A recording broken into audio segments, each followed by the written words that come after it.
One of the very best bits of verse I've ever read is called The Touch of the Master's Hand.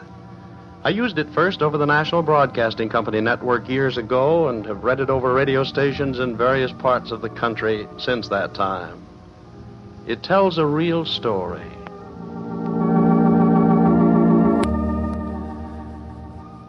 "'Twas battered and scarred, and the auctioneer thought it scarcely worth his while to waste much time on the old violin, but held it up with a smile. 'What am I bid, good folk?' he cried.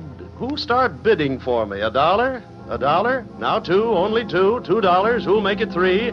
$3 once, $3 twice, going for $3. But no. From the room, fired man came forward and picked up the bow, and wiping the dust from the old violin and tightening up the strings, he played a melody soft and sweet as an angel sings. The music ceased, and the auctioneer, with a voice that was quiet and low, said, 'What am I bid for the old violin?' And he held it up with the bow. $1,000. Who'll make it two? 2,000. Who'll make it three? 3,000 once, 3,000 twice, and going and gone," said he.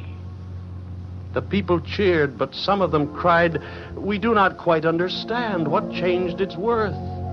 The man replied, "The touch of the master's hand." And many a man with life out of tune and battered and torn with sin is auctioned cheap to the thoughtless crowd. It's a pottage, a glass of wine, a game, and he travels on. He's going once and going twice. He's going and almost gone, but the master comes. And the foolish crowd never can quite understand the worth of a soul and the change that's wrought by the touch of the master's hand.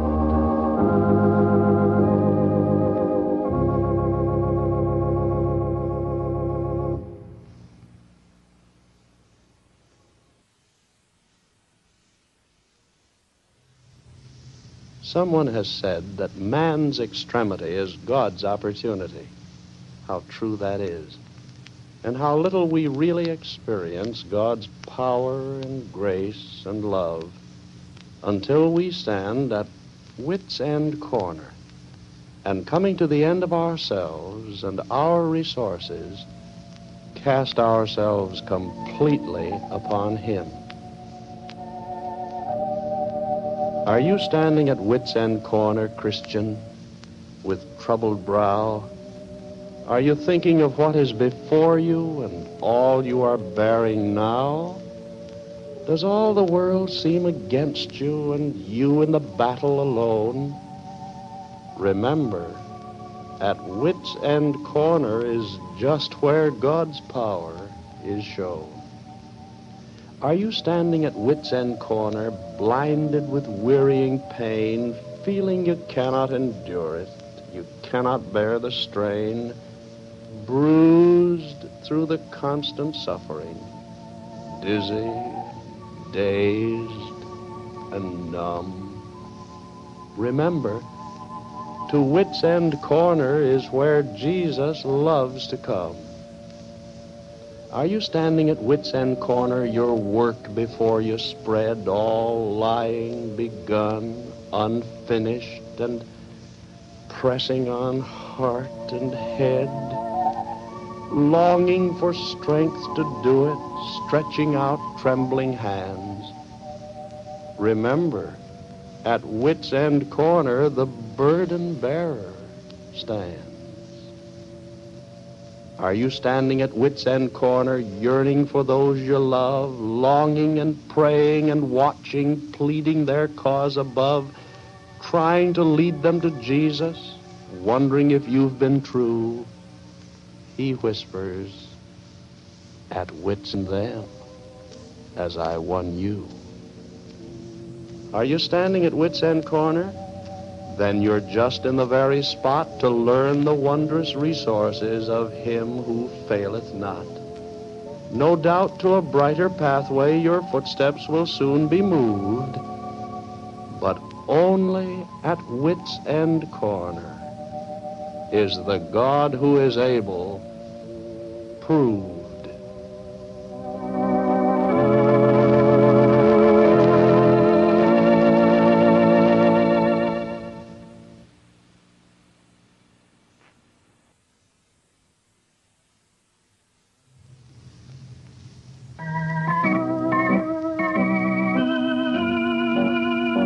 It is glory just to walk with him. Come in. Howdy, son. How are you? Tip-top, and you? Oh, hunky-dory, fit as a fiddle, shaved, sanctified, and sure. Cold enough for you these days? Just right. When the dear Lord sends hot weather, then I dote on hot weather. And when he sends cold weather, well, Yes? I freeze. Oh, gee. Yes. No, seriously, son, I take what the Lord sends and rejoice. Say, did you ever think of the weather at all? Well, you have something there, Uncle Ben. Couldn't get along without it, could we? No, guess not. To take all things just as they be.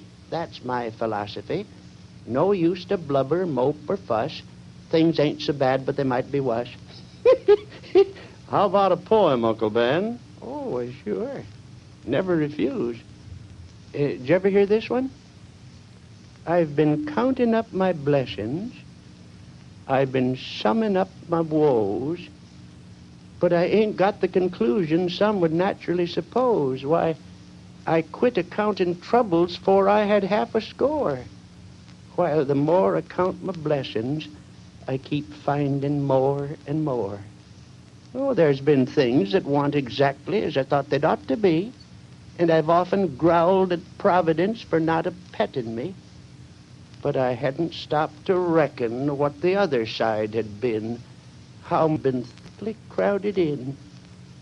For there's been a rift of sunshine for every shower of tears, and I've found a load of laughter scattered all along the years. If the thorns have pricked me sometimes, I've good reason to suppose love has hid 'em often from me, 'neath the rapture of the rose. So I'm going to still be thankful for the sunshine and the rain, for the joy that makes me happy, for the purging done by pain, for the love of little children, for the friends that have been true, in hand that's led me. Pursuing Egyptians behind them. Ah, but deliverance came, and it came from God. This story inspired a poem by Annie Johnson Flint, one of her best, I think, bearing the title, At the Place of the Sea.